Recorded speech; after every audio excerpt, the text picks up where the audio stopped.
राधे राधे, जय श्री कृष्णा। कैसे हैं आप लोग?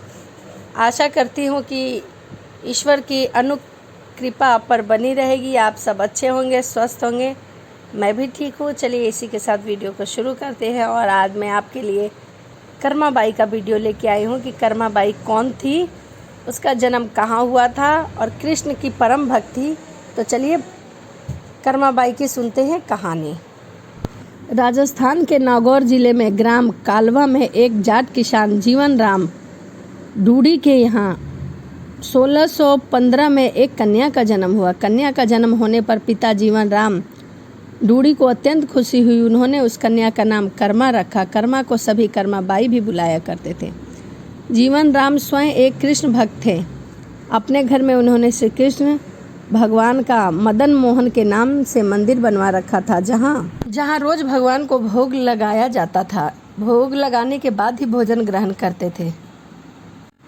उनके घर में नित्य का नियम था। इसी प्रकार समय बीतता गया। कर्मा बाई रोज अपने पिता को कृष्ण भगवान की पूजा करते देखती, उनको भोग लगाते देखती और भगवान को भोग लगाने के बाद ही भोजन ग्रहण करते देखती। यह सब देखते देखते कर्मा बाई भी यही सब कार्य को करना सीख गई। कर्मा का बचपन बीत गया। कुछ वर्षों के बाद कर्मा बाई के पिता कुछ दिनों के लिए तीर्थ यात्रा पर चले गए। तीर्थ यात्रा पर जाने से पहले पिता जीवन राम ने कर्मा बाई को भगवान की पूजा विधि समझाई और कहा कि भगवान को भोग लगाकर ही भोजन ग्रहण करना और घर का ध्यान रखना। इस प्रकार भगवान की पूजा और घर की देख रेख काम कर्मा बाई को सौंपकर उनके पिता कुछ दिनों के लिए तीर्थ यात्रा पर चले गए। जब अगले दिन कर्मा बाई ने सुबह जल्दी उठकर कृष्ण भगवान को भोग लगाने के लिए बाजरे की खिचड़ी बनाई। कर्मा बाई ने खिचड़ी को थाली में डाला और घी और गुड़ मिलाया और कृष्ण भगवान को भोग लगाने के लिए खिचड़ी की थाली भगवान के सामने रख दी और उनसे कहा, हे भगवान, आप जब भी भूख लगे तब आप खिचड़ा खा लेना, मैं तब तक घर का दूसरा काम कर लेती हूँ। यह कहकर वह अपने कामों में लग गई। कुछ देर बाद उसने आकर देखा तो थाली ज्यों की त्यों रखी है। भगवान ने तो भोग लगाया ही नहीं। उसने सोचा कोई बात नहीं, अभी भगवान को भूख नहीं लगी होगी, वह कुछ देर बाद खा लेंगे। ऐसा सोचकर वह फिर अपने कामों में लग गई और बीच बीच में बार बार आकर देखती रहती कि भगवान ने भोग लगाया या नहीं, भगवान ने भोग लगाया या नहीं। इस प्रकार दोपहर का समय हो गया। अब कर्मा बाई को चिंता होने लगी कि भगवान ने आखिर क्यों भोग नहीं लगाया। क्या खिचड़ा अच्छा नहीं बना, उसमें घी और गुड़ की कमी रह गई? ऐसा सोचकर उसने खिचड़े में थोड़ा सा घी और गुड़ और मिला दिया और थाली लेकर भगवान के सामने बैठ गई और भगवान को भोग लगाने के लिए उनसे बार बार विनती करने लगी, लेकिन भगवान फिर भी भोग नहीं लगाए। तब कर्मा बाई ने भगवान से कहा कि हे भगवान, आप भोग लगा लीजिए, आपकी पूजा की है और आपके भोग की जिम्मेदारी पिताजी मुझे देकर गए हैं। अगर पिताजी का इंतज़ार कर रहे हो तो आपको भूखा ही रहना पड़ेगा, क्योंकि पिताजी तो तीर्थ यात्रा पर गए हैं और वह कुछ दिनों बाद आएंगे। तब तक आपको मेरे ही हाथ से खाना पड़ेगा, भोजन करना पड़ेगा। भगवान, मुझे अष्टचर व्यंजन बनाने नहीं आता और ना ही मुझे विधि विधान से पूजा करना आता है। मुझे तो बस ये बाजरे का खिचड़ा ही बनाना और रूखी सूखी सब्जी रोटी बनानी आती है। आपको कुछ दिन इसी से गुजारा करना पड़ेगा। मैंने आपके खिचड़े में थोड़ा सा ज़्यादा घी और गुड़ मिला दिया है, अब तो भोग लगा लीजिए। इस प्रकार कर्मा बार बार भगवान से भोग लगाने की विनती करने लगी, लेकिन भगवान ने फिर भी भोग नहीं लगाया। तब कर्मा बाई ने भगवान से कहा कि जब तक आप भोग नहीं लगाएंगे तब तक मैं भी भोजन नहीं करूंगी, आपके साथ साथ मैं भी भूखी रहूंगी। ऐसा कहकर वह भगवान से नाराज होकर बैठ गई। दोपहर बीत गया, शाम होने को आई, लेकिन भगवान की तरह कर्मा बाई ने भी कुछ नहीं खाया। आखिरकार कर्मा के जिद को देखकर भगवान मूर्ति से आवाज़ आई और कर्मा, तूने पर्दा तो लगाया ही नहीं, मैं कैसे भोग लगाऊंगा? यह सुनकर कर्मा बाई ने अपनी ओढ़नी का पर्दा किया और उसी की छाप से भगवान श्री कृष्ण ने बाजरे की खिचड़ी का भोग लगाया और पूरी थाली खाली हो गई। कर्मा बाई ने देखा और कहा कि हे भगवान, इतनी सी बात थी तो पहले बता देते, सारे दिन खुद भी भूखी रहे और मुझे भी भूखा रखा। इसके बाद भगवान को भोग लगाकर कर्मा ने भी भोजन किया। इस प्रकार कर्मा बाई का नित्य नियम बन गया। कर्मा रोज़ सुबह जल्दी उठकर सबसे पहले भगवान के लिए भोग बनाया करती और भोग की थाली भगवान के सामने रखकर पर्दा लगाकर बैठ जाती और कुछ देर में देखती कि थाली पूरी खाली हो जाती है। यह देखकर कर्मा बहुत खुश हो जाती और अपने दूसरे कामों में लग जाती। कर्मा बाई का यह भाव भगवान को सुबह सुबह जल्दी भूख लग जाती है, इसीलिए वह सुबह सवेरे जल्दी उठकर किसी विधि विधान में न पड़ के सबसे पहले भगवान के लिए भोजन बनाया करती और बड़े प्रेम से भगवान को भोजन खिलाया करती और भगवान को भी भोजन खिलाने के बाद निश्चय होकर स्नान आदि कर दूसरे कामों में लग जाती और यह क्रम लगातार कई वर्षों तक चलता रहा। कुछ दिन के बाद कर्मा बाई के पिता तीर्थ यात्रा से घर लौट आए। पिता के आने पर कर्मा ने उन्हें बताया कि पहले दिन जब उन्होंने भगवान कृष्ण को भोग लगाया तो कैसे भगवान ने इतने सारे नखरे किए और शाम को जाकर खिचड़ा खाया। तब भगवान कृष्ण सुबह जल्दी भोग लगाते हैं, पूरी थाली साफ कर देते हैं। यह सुनकर कर्मा बाई के पिता आश्चर्यचकित रह गए और श्री कृष्ण पिता को कर्मा की सरल भक्ति, प्रेम और स्वभाव ही श्री कृष्ण की कृपा को समझाने में देर नहीं लगी। कर्मा के पिताजी ने सोचा कि भगवान को प्राप्त करने वो तीर्थ यात्रा करने गए थे, वो भगवान उनके घर पर ही विराजमान है और उनकी पुत्री के हाथों से रोज भोग खाते हैं। मन ही मन में ऐसा सोचकर वे कर्माबाई को अपने पुत्री के रूप में प्राप्त करके अपने आप को धन ध्यान समझने लगे और उन्होंने कर्माबाई से कहा कि पुत्री, आज तुम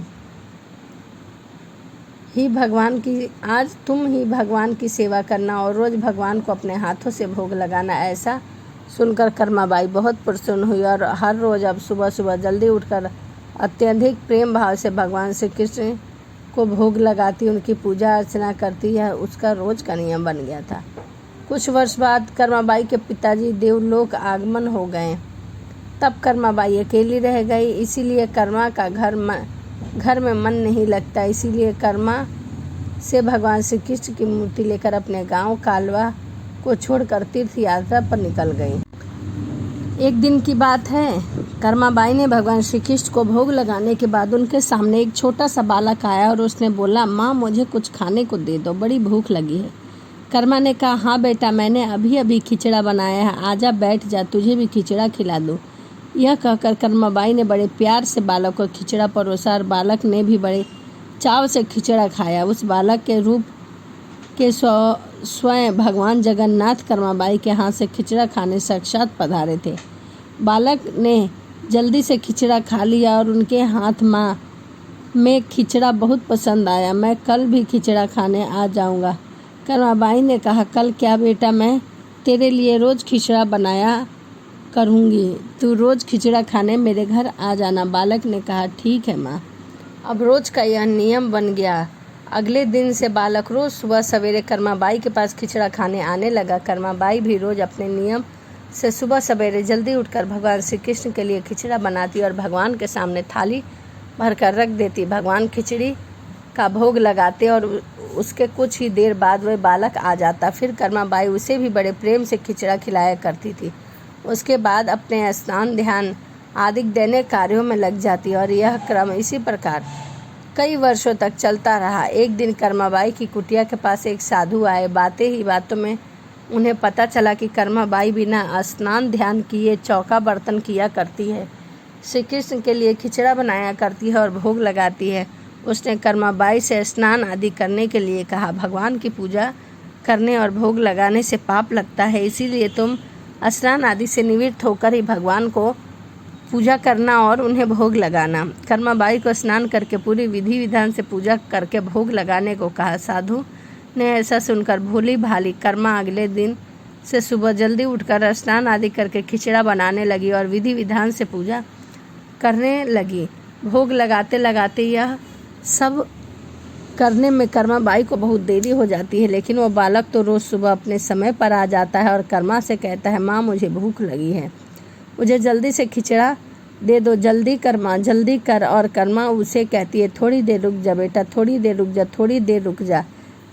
और जब कर्मा भगवान श्री कृष्ण को भोग लगाकर बालक को खिचड़ा खाने को देती है, बालक उसे बहुत ही शीघ्रता और उत्सुकता से खाकर अपने हाथ मुंह साफ किए बिना ही जल्दी से उठकर भाग जाता है और यह क्रम कई दिनों तक चलता है। और इन्हीं दिनों में भगवान श्री जगन्नाथ जी के मंदिर में सुबह के समय की मूर्ति के मुख पर खिचड़ा लगा हुआ रहता है। ऐसा देखकर भगवान जगन्नाथ की सेवा करने वाले पुजारी, जो स्वयं बड़े कृष्ण भक्त थे, वह सोचते हैं आजकल मैं ये क्या देख रहा हूँ, भगवान जगन्नाथ जी के मुख पर खिचड़ा कैसे लगा है, हम तो खिचड़े का भोग भी नहीं लगाते, फिर यह खिचड़ा आया कहाँ से।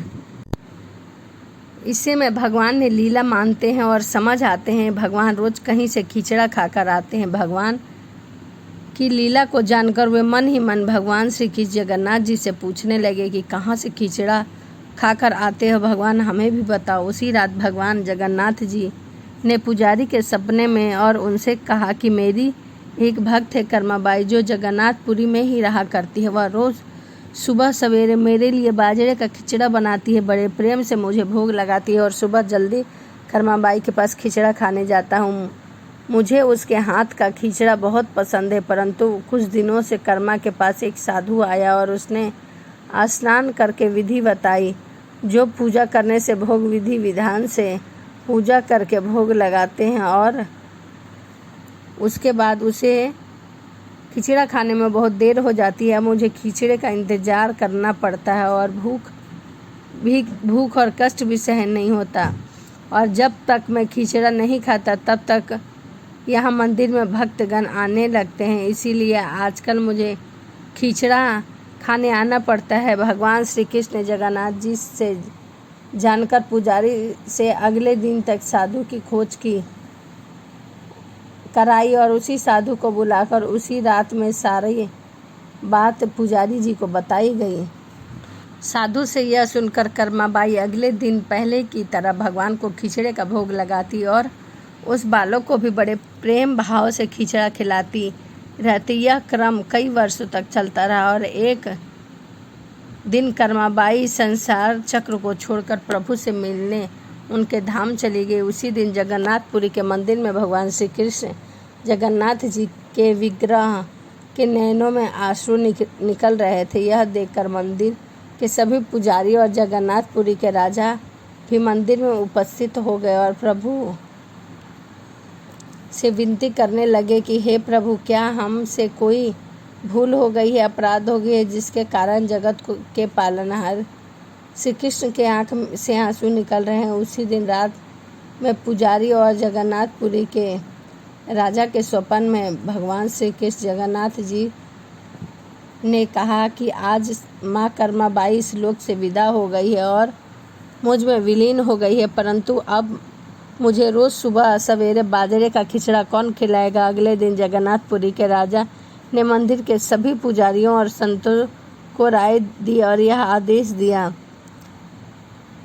कि आज से भगवान श्री कृष्ण को जगन्नाथपुरी को सुबह सवेरे सबसे पहले कर्माबाई के खिचड़े का ही भोग लगाया जाएगा। उसके बाद भगवान को माँ कर्माबाई की कमी कभी नहीं महसूस होगी। इसीलिए आज भी भगवान श्री कृष्ण जगन्नाथ जी के मंदिर में जगन्नाथपुरी में विग्रह के 56 भोग से पहले बाल रूप में खिचड़े का भोग लगाया जाता है और इसी बाल भोग कहा जाता है। सैकड़ों साल से यह प्रथा आज भी जैसी की वैसी ही चली आ रही है।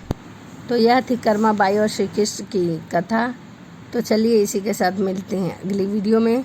राधे राधे, जय श्रीमन नारायण। और वीडियो आपको कैसी लगी कमेंट ज़रूर करिएगा। चलिए मिलते हैं अगली वीडियो।